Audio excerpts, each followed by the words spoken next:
I sure wouldn't want to get in a ring with this Prince, though, even at 23.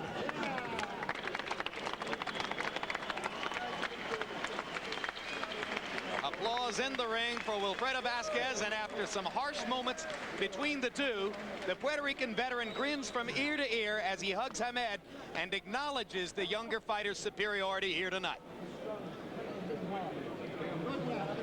Replays, gentlemen. Go get him, Larry.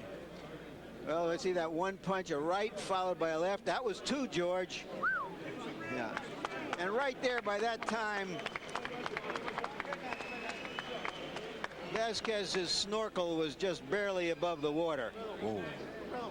You got to look up to find the guy. When you look up, he's there with a punch. Spreads his feet and just launches you. Boom. Vasquez has done nothing in this fight to disgrace a terrific career. Now the second knockdown. And again, it was the left hand that put him on the canvas. Crunch. From any angle, whether you're on the ground or in the air, it's impressive.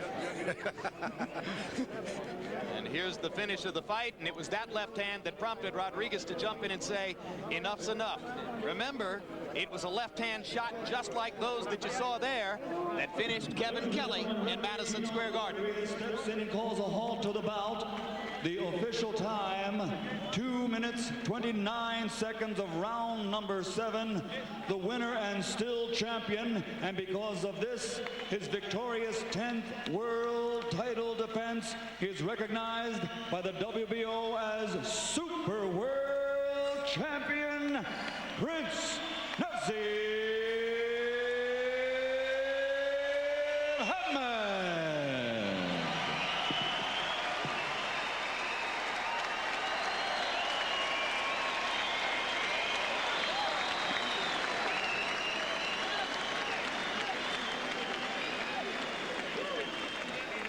The Prince was leading on all three scorecards at the time of the knockout by margins of 58-54, 58-55, and 59-53.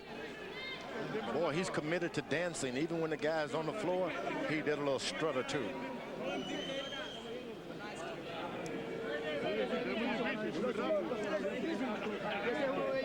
Final punch stat numbers, and of course mere numbers can never bespeak the glittering unorthodoxy of what Hamed does. 146 landed to only 75 for Vasquez. He threw 47 more punches. He landed 71 more punches, and his percentage greatly outdistanced that of the Puerto Rican star. And now let's go to Larry Merchant with the winner, Prince Naseem Hamed. Congratulations, Prince. Was this more the style of fight that you want to fight rather than the brawl you had with Kevin Kelly? Yeah, you know, I could have boxed like that in the Kelly fight, but again tonight I could have boxed even better, but I'm making no excuses like I never do, you know. I'm a true world champion, 10 defenses, 10 knockouts. In style, I had to take him apart, take my time, and then I took him out. Did the old guy give you more resistance than you honestly expected?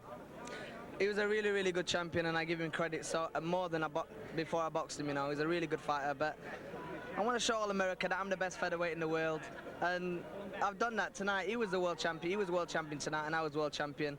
And he's a bit hard-headed, but he had to get knocked out. I took my time and just planted my feet. And did you see them knockdowns? Wicked. He's a more conventional boxer, puncher. You're anything but conventional. How much of an advantage is your style against fighters who have learned to fight the way most fighters have learned to fight? My style takes people apart. It's totally on its own. It's unique. It's different, you know. Could you see the frustration in him? They don't see my shots. They're fast. They come all from different angles. And before they know it, they're on the floor. There was about 4 knockdowns in that fight, and they were all... You were counting then. Most definitely, you know. We've had you for 11 rounds and 7 knockdowns now. You know I'm exciting. That's what America wants. That's what America needs. And to Natalie out there and Freddie, you know, give him another chance. He deserves it. You're talking about Kevin Kelly. Are you going to have a rematch with Kevin? I think a rematch should happen sometime or another, you know. I brought out the girl in Kevin that night. I took him out. And what can I say? Kevin's a very, very good fighter, but he got disposed and got dismantled by a real champion, what came to his hometown and did the job. Now, hopefully he's going to come to my hometown, and I'm going to take him out again, but in style again, and probably earlier. How determined are you to make a kind of triumphant parade through all of the top featherweights, junior featherweights in the world? I'm going to take over. I'm bringing boxing to a new era. Time will tell, and inshallah, I'm going to get there in my way, you know. I visualize my goal. I know what it takes to be a legend. And I'm going to take them super featherweights. I'm going to step up when I need to step up and keep winning belts in different ways. It's going to take me time, but you know, I'm very, very ambitious, plenty of self-belief, and I believe in the Creator. I believe in Allah, and I will do it. You told us yesterday that you could have gotten that very expensive Bentley 3 years ago, but you were going to delay your gratification. What can you look forward to next in the big toy department? I don't know, you know, I've really put in my mind now, him who dies with most toys wins. So I'm gonna chill out for a bit, you know, a nice brand new Bentley and a few new other cars maybe coming up. I'm not too sure yet. I deserve everything that I get, you know, and double and more, because I've worked very hard from the age of 7, and I'm reaping the rewards, and everything just cool, you know? It is cool. Thank you very much, Jim. You're more than welcome, Larry. Jim? All right, the man who has just been anointed by George Foreman in his ringside excitement tonight as the #1 fighter in the world. Of course, that discussion will come up again next week when we're covering Roy Jones against Virgil Hill. But George, he himself discussed the unorthodoxy of his style. The science of boxing has evolved over more than a century into the envelope that we saw Wilfredo Vasquez attempting to employ here tonight.